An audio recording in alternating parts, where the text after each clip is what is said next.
hold on. Let me turn on Do Not Disturb. Sorry. Do you have Do Not Disturb on? There's always something.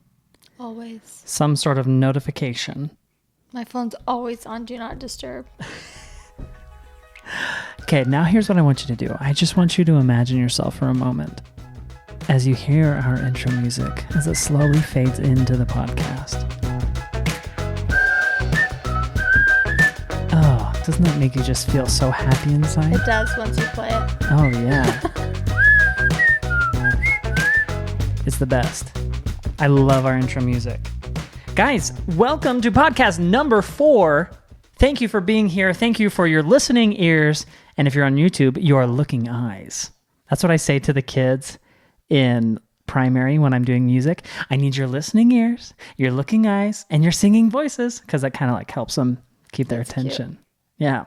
So guys, it's been a while. We had a week where we had electrical issues right before Ellie was going to leave on this trip that you are going to see on a podcast. And we couldn't film before she left. 1, because we had no power in this room. 2, I didn't want to move all of the equipment out of this room in order to film a podcast. 3, we were kind of pushed for time. We have been actually working on a cookbook as well. Jared's been learning and trying to build a website for it. My family, after a year of work, we have, and 3 years of it being talked about. I would say 5 years, because we wanted to, like, we talked about this when we started about YouTube. A year into us going into YouTube. So at least 4. About 4 We'll meet years. in the middle and we'll say 4. That's compromise. 4 years of talking about a cookbook, and then this last year it has come to fruition. We have a cookbook, a family recipe cookbook with memories in it, with lots of commentary in it, with lots of fun homemade recipes in it, and we actually are almost sold out. Yes. By the time this is up, we probably will be on back order. Yeah. So what we have done is we have an initial pre-order amount, and we are just about sold out. So I'm hoping by the podcast goes up, there's still some left so you guys can go get some. But if it is gone, not to worry. What that means is we're still taking pre-orders. They're just going to be on the second shipment. But the second shipment isn't as much as the first. Yes.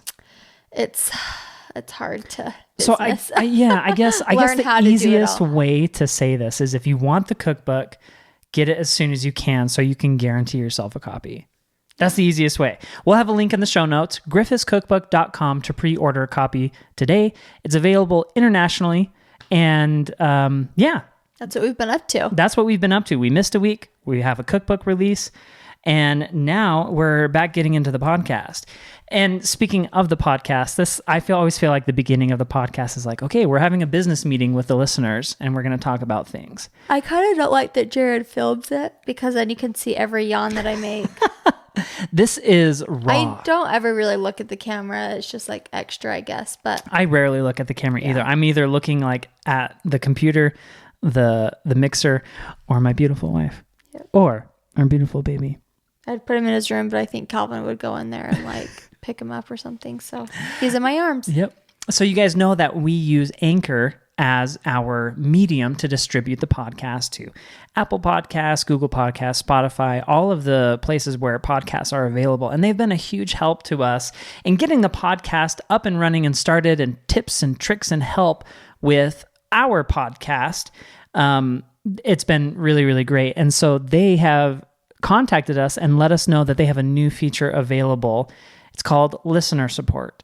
Listener Support is an easy way to help support the podcasts that you listen to, your favorite podcasts. Your favorite podcasts. I'm sorry, that's just a joke. Anyway, so it's really simple. You can choose to support your favorite podcasters by paying like 99 cents, $4.99, or $9.99. It's up to you. You can or can't. You don't have to do it.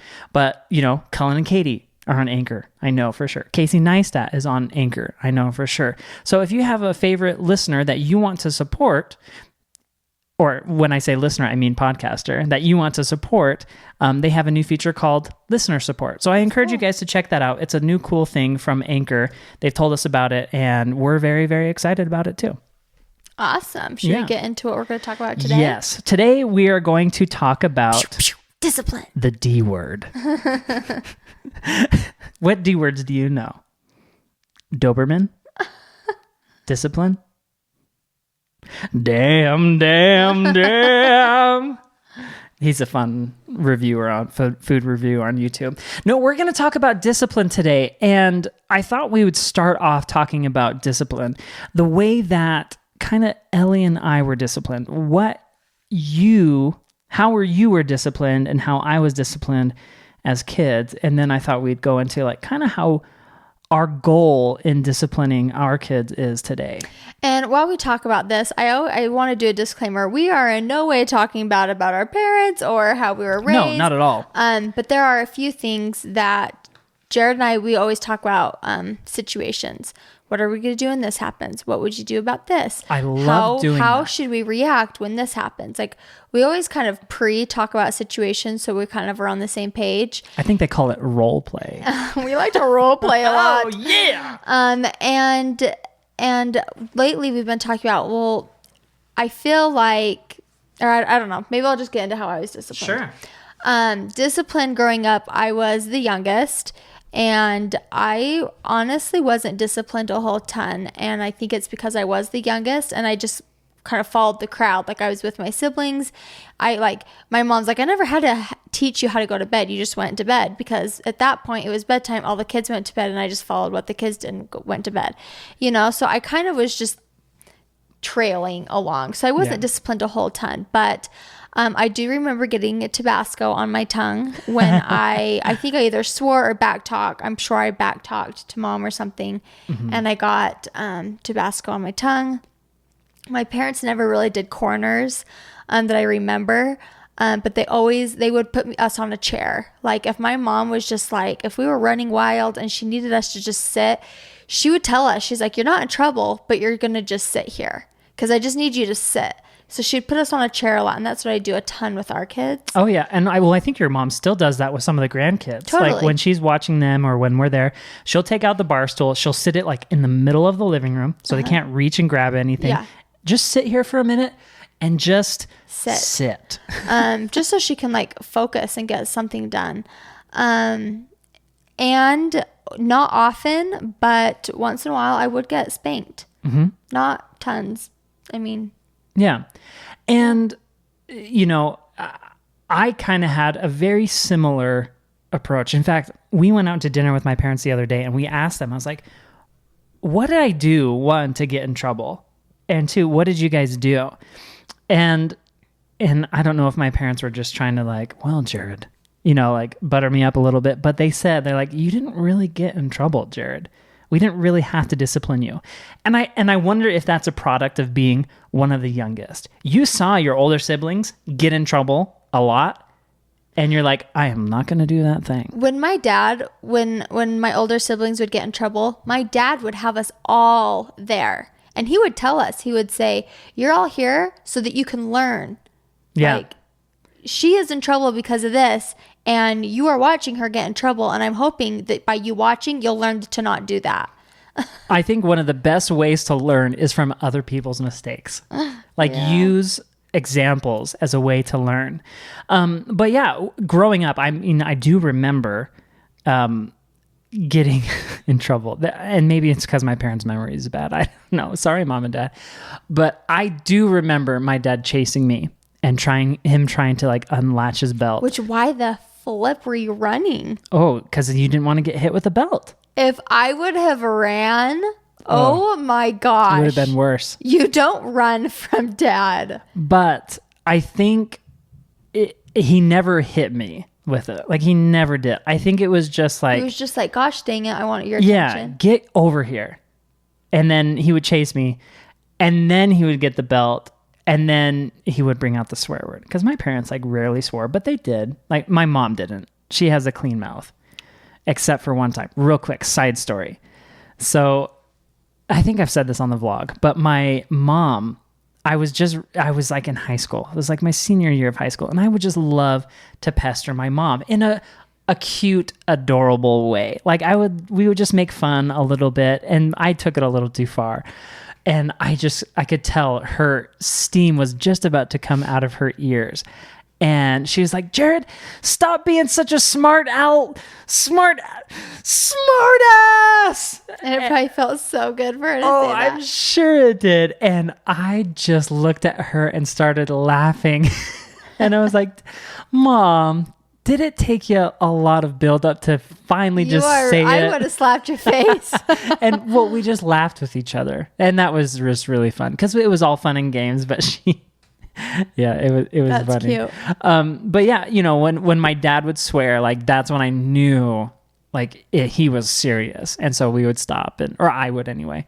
And we would sit down and listen to him. But I got grounded. I got sent to my room. And in that sort of thing, I got told, you can't play PlayStation. I was lucky enough, I think when I was 16 years old, maybe 14 years old, I had a PlayStation in my room with a TV. And so I was lucky enough to play PlayStation, and I love that. But, my parents would send me to my room, no playing PlayStation, all of that stuff. This is interesting. I never got grounded. I have my reasonings why I don't like that approach. You got grounded, you said? Yeah, I did. But I think I agree with. No, I mean, not like you can't do this I never got that stuff. It was like, go to your bedroom and think about what you've done for 30 minutes or an hour. Yeah. It was like that. Okay. But I think I know what you're going to say. Take this with a full grain of salt. Yeah. We are so young. Yeah. We are young parents. We have not experienced not even a fraction of what parenthood is. And we're still learning. But I don't really love grounding, like no TV for a week, no friends for 4 days. No, and the reason why, there's two reasons. One, most of the time when I hear and see, take this with a grain of salt, people grounding, that's more work on the parent. And most of the time, I don't see that the parent following through with that. Mm-hmm. And so is it really teaching the kid something? And two, the reason why I don't necessarily love it is I don't like to hold on to fights with Jared and I. We don't like to linger out our fights. Mm-hmm. I don't want our fights to be 4 days long. I don't want my kids being disciplined for 4 days long. Yeah. I want to discipline them, get it over with, and move on with life. So I personally don't love grounding. My mom never grounded us. It was kind of like the same. Like she disciplined us when she needed to, and then that was that.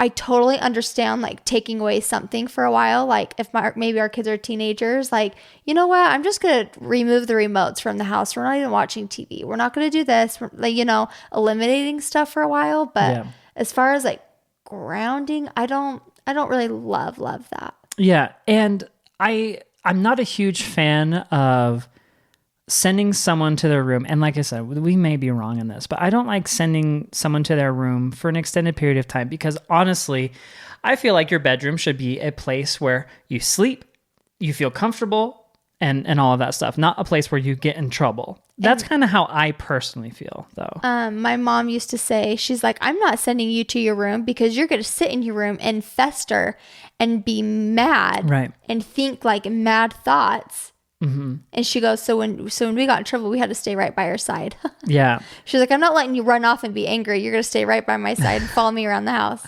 I like that because sometimes when you're all by yourself, you play things out in your head and it builds and it builds and it gets worse and worse than it actually was. Ellie and I, like she said, we like to come to a resolution quickly. And sometimes things need to have their time to play out. You need to have your range of emotions that you go through and experience. 100%. But we do like to resolve things as quick as that situation will allow. Not too soon, but not too long. We don't like to dwell on things. And things might totally change in 5 to 10 years when we have like older kids. When Tommy here turns into just a little turd. He won't. Tommy the turd. It's perfect. Gosh dang it. But and my parents were the same way. My parents never let things drag on too long with me. We got disciplined and there was, we talked about it afterwards, but there was on the occasion that I got in trouble and I had no idea why. I had no idea why I was getting in trouble. I just got in trouble. And I think that was kind of discouraging sometimes because you're just like, why is dad mad? And I think most of it was when I was younger. Like, pretty young. why am I in trouble? Why is dad mad? What is going on? And I think most of it came from maybe my dad was upset about something else and he was just kind of like work related or something. And he kind of like takes it out on you. Yeah, a little bit. I feel like that is the case a lot with us, with any parent. Half the time I'm not even upset with the kids. It's the circumstances around that's making me flustered. And it is important not to take it out on the kids, but everyone has done it. Yeah, it's a normal human reaction to do those kinds of things. So, but yeah, Jared and I have talked a lot lately about how we didn't know why we were in trouble. Like, if we feel like if maybe our parents were able to communicate a little bit better with us, we would have understood why we were in trouble, and it would have really helped our relationship with them. It would have helped us to learn better, faster. And so that's been Jared and I's big goal is, not only communication with each other, but to really communicate with our kids of why they're in trouble. Yeah. So what we'll do. Or why we're proud of them, vice versa. Yeah. Absolutely. Like why we're happy with them. We constantly are saying, I am so proud of you because you're well behaved at church. I'm so proud of you because you didn't ask for cookies at the grocery store. Like we constantly are telling them why we're proud and then maybe why we're not. So our kids get in trouble sometimes, just like every other kid in the world does.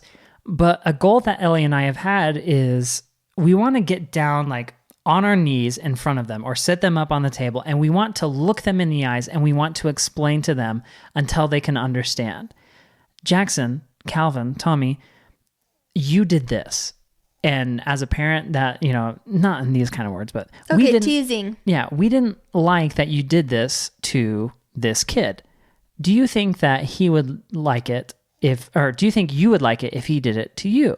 No, we don't treat people like that. And that's why we're upset with you right now. That's a very, very basic rundown. Mm-hmm. But we want to take the time and explain to them why they are in trouble, why we are happy with them, why we're upset with them, why we're proud of them. So they know in that situation and they can use that in the future. That's totally. So they can kind of like hear that in their head. What is dad going to say about this? What is mom going to say about this situation? That's been a huge goal of ours because as kids, there was the occasional time where we didn't know. Yeah. Psh, mic drop. We're done. Gosh. That's why are we the best parents in the world? No, we're not. But we're there is no best. There is no perfect.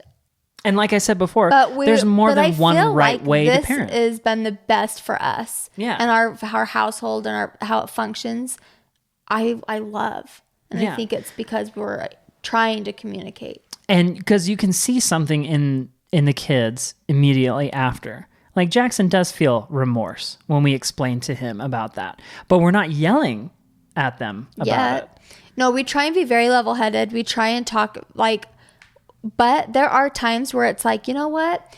You're not listening. Yeah, I'm not saying that we don't yell at them. And look at me in the eye. Absolutely, we raise our voices, but it's after many, many times of trying to be calm, and then it's like, okay, that's it. And then absolutely, I've raised my voice. Sometimes you have to drop the hammer. Yep. Raise the hammer. Raise the roof. I don't know what the terminology is. You understand what we're saying. Yeah. And like I said, this, this isn't for every situation. This is just something that we are trying to do as like a first line of defense, and, there is the occasion where we have to raise our voices, where we have to, get upset. We have to take away, something, to make them get it. But that is just a goal of ours, is to explain and to take time and to be calm. Because if we're calm, the kids will be calm. Yeah. And it's just, I think it's something that I hope that they'll take with them as they grow throughout their life. Explanation is important. And that's what Ellie and I do in our relationship. When we have arguments, we take time and we sit down, okay, tell me what your feelings were in that situation. And I'm going to try and understand those. Yeah. And then we switch and we talk. And this is how we try and do it all the time, is like being very level-headed at first, which is so hard. When you're mad, the last thing you want to do is be level-headed. Oh, yeah. And the last thing you want to do is talk calm. Like we've just tried to, because there's times where we haven't, and it's just haywire and it doesn't work. So we try to sometimes we'll be worked up, and then we'll both be like, okay, let's try our hardest and just talk this out. Yeah. Like you go first. And like we just try and go back and forth. And it's so hard, but it works. Yeah. It's hard to be completely rational when you are completely upset. Yes. And taking a deep breath and saying a little goose fraba. Yeah, that makes me mad when he tells me to do that. I'm like, don't tell me to goose fraba your face. But would you agree with me? Would you agree with me? Why are you not laughing? Because, well, it's true. You do get mad at me when I do that. Yeah, because I'm like, don't tell me to be calm. Okay, as a husband, that is one of the worst things you can do to your wife. Just calm down. Yeah. Just calm down. Of course, that's going to make things worse. But would you agree with me in saying that taking a few deep breaths when you're mad helps? And that's, I love the Apple Watch because it has the breathe app on it.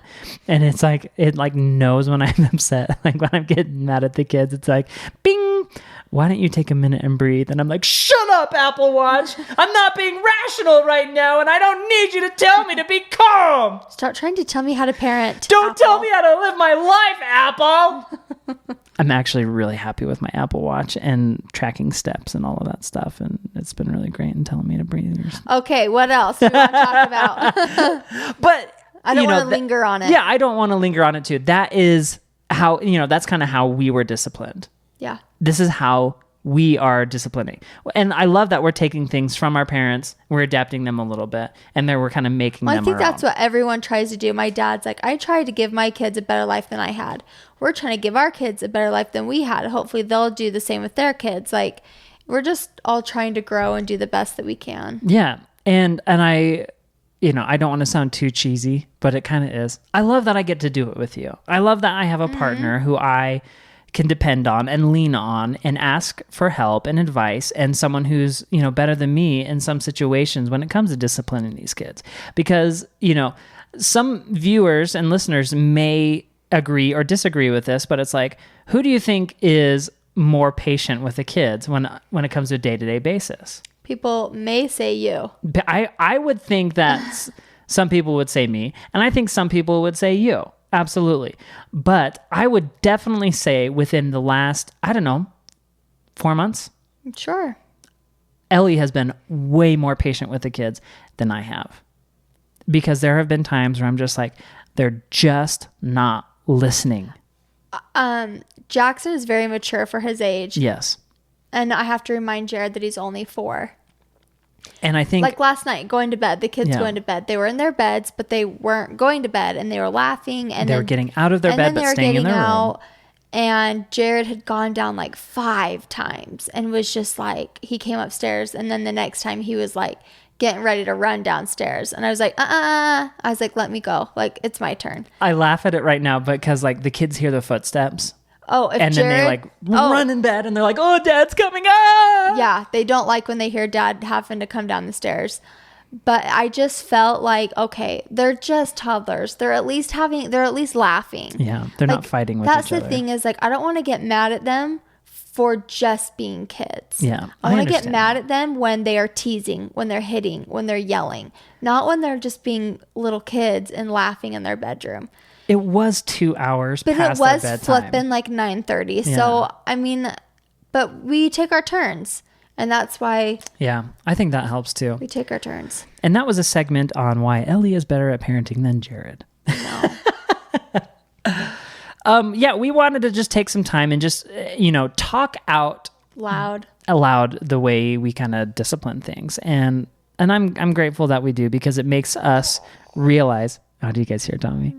It makes us realize what we're doing, what we can do differently, what we can do better, and that sort of thing. We'd love to hear from you about the way you discipline. And if you have any tips or advice for other listeners around the world about what you have found very successful in raising your young kids and discipline, the D word. And if you and if you, what's that word we were talking about? Rational? And if you ground your kids, that's great. And if it works, that's the thing is, if it works for you, that's absolutely good. There's 100%. Just certain things that I don't love for myself. And let's make this very, very clear.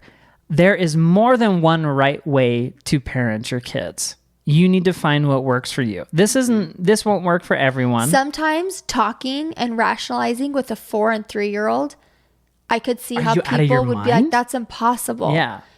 It works for our kids. It absolutely wouldn't work for a few kids that are in my head right now. Like, it wouldn't work for them. Mm-hmm. So I can see why you have to do certain things for each kid. And I think it would have worked really well for me as a kid. Yeah. Because I think I listened to my parents really, really well. But like you said, there are some kids in my head that I'm just like, when I was a kid, that I was just like, there's no way. There's no way you would even take the time, because it would go in one ear, out the other. But it's still good to talk about it. Yeah. But yeah. Okay. That's that. Let me go get mad at my kids now. Yeah, we gotta go discipline them. I hear them running up upstairs, the stairs, like trying to get in the licorice. So we gotta go. Wait, real quick. Maybe we'll let them get in the licorice. Jackson listened to Boston, who Boston calls licorice. Licorice. That's what my mom says. Really? People get mad at us about like talking. It's because we learn it from our parents. Well, licorice is I don't know. It's just fun. It's my mom just is trying to be cute. Oh, okay. So now Jackson says, Dad, can we have some licorice? So they're probably getting in there. But real quick, just a side note. Do we want to take some questions, or do we just want to call it good? Let's take like 1 or 2. Okay. So here is a question from Anna about quiet time. Hi, Ranger. My name is Anna, and I just wanted to say that I love listening to your podcast. And I have one question. I love that your family has quiet time every day. I just want to know how you teach. Have you taught your kids to have quiet time? Is it just something you always done, or like how did you do that? I love you. I absolutely love that question. I feel like we've actually got it quite a bit. I have learned how to do all of this stuff through my older siblings. And Bonnie specifically, she does quiet time. It's like an hour a day. That's quiet time. And I do it differently every single day. There are some days where I need the quiet time, where I am so tired. I need to sit, or I need to lay down, or I need to do emails. I need to email this company back. I need an hour of my quiet time. And so for quiet time, I'll either have the kids watch a movie, and they will get a blanket and they'll lay downstairs and they'll watch a movie. Or there's times where the kids are so wound up, they're so hyper, or they're whiny, or they're not listening. And I'm like, okay, around 1 to 2 o'clock is usually when we do it. I'm like, you need quiet time. We're not watching a movie. Like, you're not playing a game on like Dad's little Mario thing. Like, you are playing with your toys. So I'll just say, like, you are downstairs and it's quiet time. And I feel like at first it can be very stressful, because it's like the kids are like, no, I want you to play with me. And they're not listening, and they're not staying in the area that you want them to play with. But just through consistency, they now know that every day is quiet time. And I'm watching the postman walk by. I know. Like, what mail did you just bring to me? What did I order? It gets hard, but sorry, the mailman confused me. It's okay. I got a little excited. But it's just consistency. And now that we've been doing it every single day, day in and day out, they just now know that it is quiet time. And whatever I say is quiet time that day is what they do. So one day might be a movie. One day might be playing with toys. One day, if like I'm just upset and they're not listening, I will have them just play in their room. And I'll tell them, I'm not mad at you, but you're going to sit on your bed and you're just going to play with some toys. What else? Sometimes we just make cookies together, and it's like we're just going to have quiet making cookies, or I'll send them in the backyard for a little bit. So I think it's important for the kids to know that there's a time where they have to just settle down. It doesn't matter necessarily what they're doing, but you have to take it from this level of energy down to this level of energy for a period of time. Whether it's because we need to do something as parents, or you just need to be a little bit calm during this time period. I think it's or good for you need kids, to take a nap. and it's good for absolutely me as a mama. Mm-hmm, absolutely. Cool. Well, we appreciate you sending out the question. Just a reminder, using the Anchor app, you can send us a voice message or a question, whatever you want, and we will take some time and answer some of those questions on the podcast. So I think that's where we're going to wrap it up. Thank you guys so much for listening in. Ellie and I love doing this podcast because it gives us some time together to just talk things out. Like, Jared's like, do you want to do a podcast today? I'm like, yeah, it's fun. I like it. It was a joke about blaming you in the video that you're the reason for the electrical problems. It is? No, that was a joke because I said, why did you do that? Did you not want to do a podcast? No, we love doing this very, very much. Just a reminder, you can also listen to the podcast on Apple Podcasts, Google Podcasts, Spotify, wherever podcasts are available. Be sure to give us a good rating because it helps us and the podcast quite a bit. Okay, guys. We'll see you later. Thanks for listening. Talk to you later. Bye. Bye.